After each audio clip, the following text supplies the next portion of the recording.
High friends, welcome to my YouTube channel. ಇದು ನೆಲಗೆಣಸು ಅಂದ್ಬಿಟ್ಟು ಆಲ್ಮೋಸ್ಟ್ ಎಲ್ಲರಿಗೂ ಗೊತ್ತಿರುತ್ತೆ.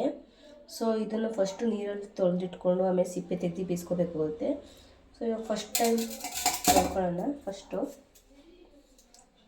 ಚುಂಬ ನೀರನ್ನು ಹಾಕ್ಕೊಂಡು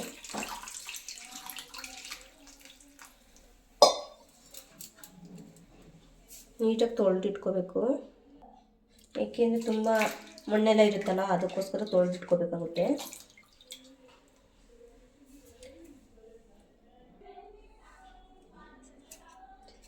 ಚಾಕುದಲ್ಲೆಲ್ಲ ಸಿಪ್ಪೆನ ತೆಕ್ಕೊಂಡು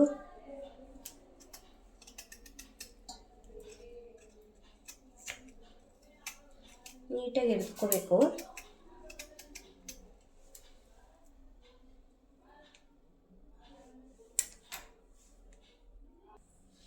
ಈ ಥರ ನೀಟಾಗಿ ತೆಕ್ಕೊಂಡು ಮತ್ತೆ ತೊಳೆದು ಇಟ್ಕೋಬೇಕಾಗುತ್ತೆ. ಮತ್ತು ಇಷ್ಟು ಸ್ವಲ್ಪ ಮೀಡಿಯಮ್ ಕಟ್ ಮಾಡ್ಕೋಬೇಕು.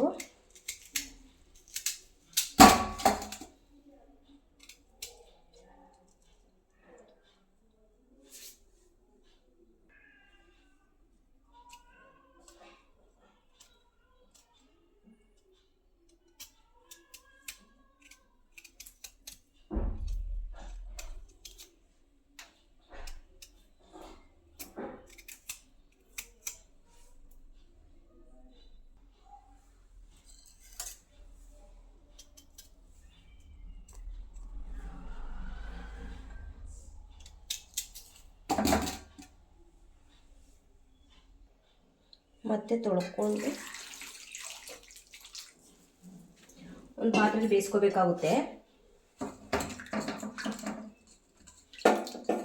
ಕುಕ್ಕರಲ್ಲಾದ್ರೂ ಹಾಕ್ಕೋಬೋದು, ಕುಕ್ಕರಲ್ಲಿ ಬೇಗ ಬೆಂದ್ಬಿಡುತ್ತೆ.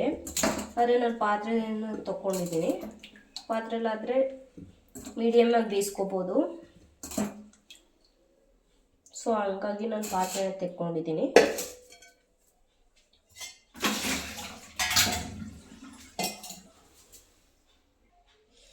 ಒಂದು ಚೊಂಬು ನೀರನ್ನು ಹಾಕಬೇಕಾಗುತ್ತೆ ಬೇಯಿಸಲಿಕ್ಕೆ.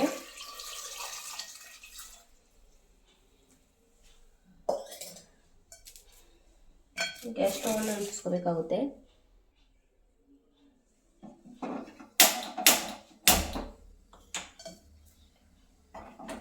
ಸ್ವಲ್ಪ ರುಚಿಗೆ ತಕ್ಕಷ್ಟು ಸಾಲ್ಟ್ ಹಾಕಬೇಕು. ಸ್ವಲ್ಪ ಒಂದು ಅರ್ಧ ಸ್ಪೂನಷ್ಟು ಹಾಕ್ತಾಯಿದ್ದೀನಿ. ಸೊ ಫ್ರೆಂಡ್, ಗೆಣಸನ್ನು ಬೇಯಿಸ್ಕೊಂಡು ತಂಬಿಟ್ಟು ಯಾವ ಥರ ಉಂಡೆ ಥರ ಬೆಲ್ಲ ಹಾಕ್ಬಿಟ್ಟು ಮಾಡ್ಕೊಳ್ಳೋದು ಅಂತ ನೋಡೋಣ ಬನ್ನಿ. ಎಲ್ಲವನ್ನು ಮಾಡಬೇಕಾಗುತ್ತೆ ಫ್ರೆಂಡ್. ಇವಾಗ ನೋಡೋಣ ಬೆಂದಿದೆ ಅಣ್ಣ ಅಂತ.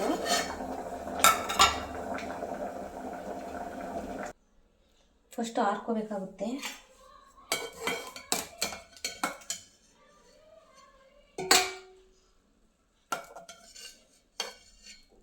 ಫಸ್ಟ್ ಗೆಣಸೆಲ್ಲ ತಣ್ಣಗಾದ್ಮೇಲೆ ಟೊಮ್ಟೊ ಥರ ಉಂಡೆ ಕಟ್ಕೋಬೇಕಾಗುತ್ತೆ.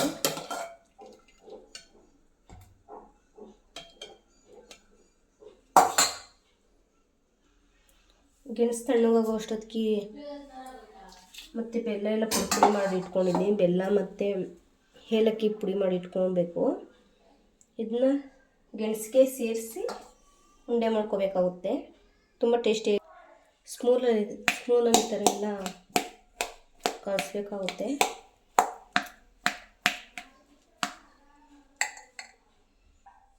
ಈ ಥರ ಚೆನ್ನಾಗಿ ಮಿಕ್ಸ್ ಆಗಿರಬೇಕು. ಸೊ ಇದಕ್ಕೆ ಏಲಕ್ಕಿ ಪುಡಿ ಮಾಡ್ಕೊಂಡಿರೋ ಬೆಲ್ಲನ ಸೇರಿಸ್ಕೋಬೇಕಾಗುತ್ತೆ. ಸೇರಿಸ್ಕೊಂಡು ಚೆನ್ನಾಗಿ ಮಿಕ್ಸ್ ಮಾಡಬೇಕು.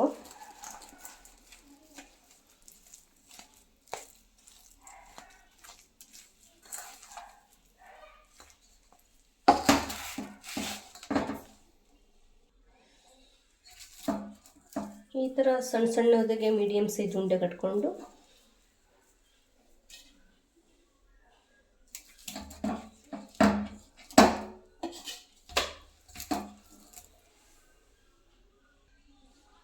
ಈ ಥರ ಉಂಡೆ ಕಟ್ಕೊಂಡ್ರೆ ಚೆನ್ನಾಗಿರುತ್ತೆ ತುಂಬ. ಫ್ರೆಂಡ್, ನೀವು ಮನೆ ಬೇಕಾದ್ರೆ ಟ್ರೈ ಮಾಡ್ಕೊಂಡು ತಿನ್ಬೋದು. ತುಂಬ ಟೇಸ್ಟಿಯಾಗಿರುತ್ತೆ. ಸೊ ಈ ವಿಡಿಯೋ ಇಷ್ಟ ಆದರೆ ಥ್ಯಾಂಕ್ ಯು ಫ್ರೆಂಡ್. ಲೈಕ್ ಮಾಡಿ, ಕಮೆಂಟ್ಸ್ ಮಾಡಿ, ಶೇರ್ ಮಾಡಿ. Thank you.